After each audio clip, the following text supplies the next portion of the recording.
महाराष्ट्रातील घराघरात पोहोचलेला चिंटू अगदी कमी कालावधीतच बच्चे कंपनीचा लाडका मित्र झाला. चिंटू वाचणे ही फक्त लहानग्यांची नाही तर मोठ्यांचीही नेहमीची सवय. म्हणूनच 1991 पासून नियमित भेटणारा चिंटू अनेकांच्या आयुष्याचा अविभाज्य भाग झाला.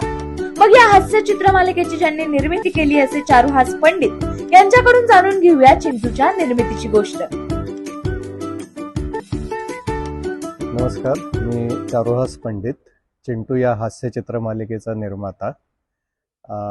1991 पासून मी आणि प्रभाकर वाडेकर आम्ही दोघांनी मिळून ही मालिका सुरू केली. जवळजवळ 32 वर्षाचा हा प्रवास आहे. दुर्दैवानं प्रभाकर वाडेकर यांचं 2013 साली निधन झालं, पण चिंटूचा प्रवास हा चालूच राहिला आहे. अनेकदा प्रश्न विचारला जातो की मुळात ही कल्पना कशी सुचली, तर त्याला तसं मोठं उत्तर आहे. पण एक थोडक्यात सांगायचं तर जे लहानपणापासून चित्रकलेची, व्यंगचित्रकलेची आवड होती, त्यात पुढे व्यंगचित्रकलेत काही करावं असा विचार करत होतो. आणि त्यावेळी इंग्रजी वर्तमानपत्रात कार्टून स्ट्रीप हा प्रकार बघायला मिळायचा. तो आवडीने बघत होतो, पण सारखं वाटत होतं की हे सगळं परदेशी काय. म्हणजे आजही तुम्ही कुठलंही इंग्रजी वर्तमानपत्र जर का उघडलं तर त्यात परदेशी हास्य चित्रमालिका म्हणजे कार्टून स्ट्रिप्स असतात. तर वाटायचं हे भारतीय का नाही. मग कोणीच करत नव्हतं तर आपणच का करू नये, म्हणून एक विचार केला. म्हणजे मला जी लहानपणापासून विनोद, कॉमिक्स, कार्टून याची आवड होती, तर त्याचं एकत्रित असा जो प्रकार आहे तो या हास्य चित्रमालिकेत येतो. आणि त्यामुळे एक चांगली मराठी वर्तमानपत्रांसाठी हास्य चित्रमालिका करावी असा विचार केला आणि त्यातनं चिंटूची निर्मिती झाली. चिंटूची जी सगळी पात्रं आहेत ती लोकांना आजही आवडतात आणि त्यांची नावं कशी सुचली असं एक नेहमीचा प्रश्न असतो. तर चिंटू हे नाव खरं सांगायचं तर आधी कॅरेक्टर आलं आणि मग त्याचं नाव आलं. पण ते नाव येतानाही आम्हाला जे तो खट्याळ खोडकरपणा हवा होता तो त्या पात्रात बरोबर आला. त्या नाव ते परफेक्ट त्याला सूट वाटलं, त्यामुळे चिंटू हे नाव घेतलं. मिनीचंही तसंच. सर्वात आवडणारं लोकांना म्हणजे बगळ्या हे नाव आहे. कारण आपल्याबरोबर अनेक अशी मुलं असतात की म्हणजे आम्ही लहानपणी एकमेकांना टोपण नावानेच हाक मारायचं असतं. तर अशी काहीतरी नावं पडलेली असायची आणि तसं एक कॅरेक्टर हे बगळ्याचं आहे. तो प्राणीमित्र आहे, धांदरट आहे, भोळसर आहे. तर राजू हे पात्र कसं आहे की तो जरा दाणगट आहे. म्हणजे यातली प्रत्येक जी पात्रं आहेत ती स्वतःची स्वभाव वैशिष्ट्य घेऊन येतात आणि त्यामुळे या संपूर्ण मालिकेला एक वेगवेगळे पैलू मिळतात आणि वेगवेगळ्या कॅरेक्टर्समुळे ती मालिका अधिक समृद्ध होत जाते असं मला वाटतं.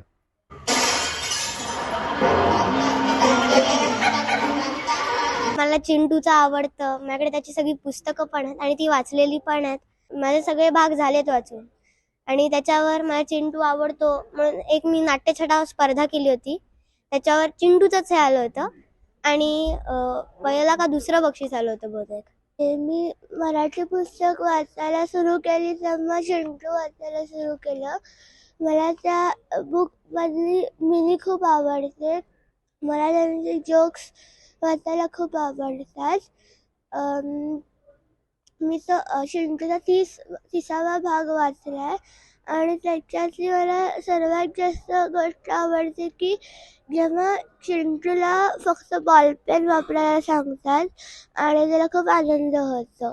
मला चिंटूमधला बगळा कॅरेक्टर खूप आवडतो. त्याला बघून मला हसायलाही खूप येतं आणि माझं मन तृप्तही होतं. हे चारुहास पंडित यांनी चिंटूची सर्व चित्रे फार उत्कृष्ट काढलेली आहेत.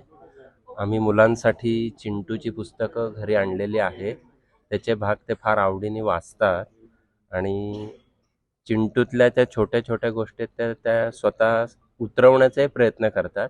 तिचा भाऊ आहे आनंद आणि हिचं नाव आहे आदिती. हे फार खोडकर आहेत. चिंटूनी त्याच्या ह्याच्यामध्ये जशा खोड्या काढतो आणि छोट्या छोट्या गोष्टी साकारल्या तसाच प्रयत्न या दोघांचाही असतो. ती त्यातलं मिनी बनायचा प्रयत्न करत असते, दादावरती दादागिरी करत असते. चिंटू हा लहान पोरांचा जसा आवडता आहे तसाच मोठ्यांचा आणि घरातल्या सगळ्यांचाच आवडता आहे. चारुहास पंडित आणि त्यांचे जे वाडेकर म्हणून आहेत त्यांना वाडेकरांना आम्ही मिस करतो, कारण चिंटू आम्ही पहिल्यापासूनच वाचत आलेलो आहे. खूप छान कॅरेक्टर आहेत त्यांचे. राजू विशेष म्हणजे चिंटू आणि मिनी हे कॅरेक्टर एक असे आहेत की आपल्याला असं वाटतं की ते खरोखरच लाईफमध्ये आहेत. चिंटू हा कुठलं वेगळं पात्र नसून असं वाटायचं की अरे हे सगळं आपण केलंय आणि त्याचं आपण परत वाचतोय. आणि परत वाचत असताना त्याची काय म्हणू त्याच्या खट्याळपणा, त्याचा खोडकरपणा, राजूचा दंगेखोरपणा किंवा मिनीचा भांडखोरपणा हे सगळं कुठे ना कुठेतरी रिलेट व्हायचं. आणि त्याच्यामुळे ते चिंटूची सगळीच पुस्तकं वाचायला मजा यायची. एकदा असं झालं होतं की खूप दिवसांनी मला चिंटूचं पुस्तक ग्रंथालयात सापडलं होतं आणि ते लिटरली मी एका दिवसात अख्खं संपवून टाकलं होतं आणि खूपच एंटरटेनिंग ठरलं होतं ते पुस्तक. चिंटू म्हणजे खरं तर एक भावना आहे. म्हणजे शाळेत जे काही सगळे सांगतात की अरे शाळेत आम्ही अशी मजा केली, तशी मजा केली, हे वर्ग असे होते, हे वर्ग तसे होते, पण आमच्यासाठी चिंटूशी पण निगडीत एक खूप छान आठवण आहे. म्हणजे असं व्हायचं की एकच चिंटूचं पुस्तक असायचं आणि वाचणारा अख्खा वर्ग असायचा. त्यामुळे अरे तुझ्याकडे हा भाग आहे का, नाही तो मला हवाच आहे, तुझ्याकडे हा भाग असेल तर मला दे ना, असं म्हणून. आणि चिंटूसाठी आम्ही कुठे जायचो, म्हणजे अगदी पेपरमधल्या जाहिराती नियमित बघणं की अरे इकडे चिंटूची पुस्तकं मिळत आहेत का, इथपासून ते अरे नाही हे चिंटूचं आपणही असं काही करूया का, असं म्हणजे सगळं असायचं. आणि चिंटूमधल्या ज्या काही गमती जमती असायच्या त्याच्याशी कुठेतरी असं वाटतं की अरे आपण ते हे केलंच आहे. आणि अतिशय चांगले विनोद, म्हणजे खरंच हसू येईल असे विनोद असायचे. त्यामुळे चिंटू हे मस्तच होतं.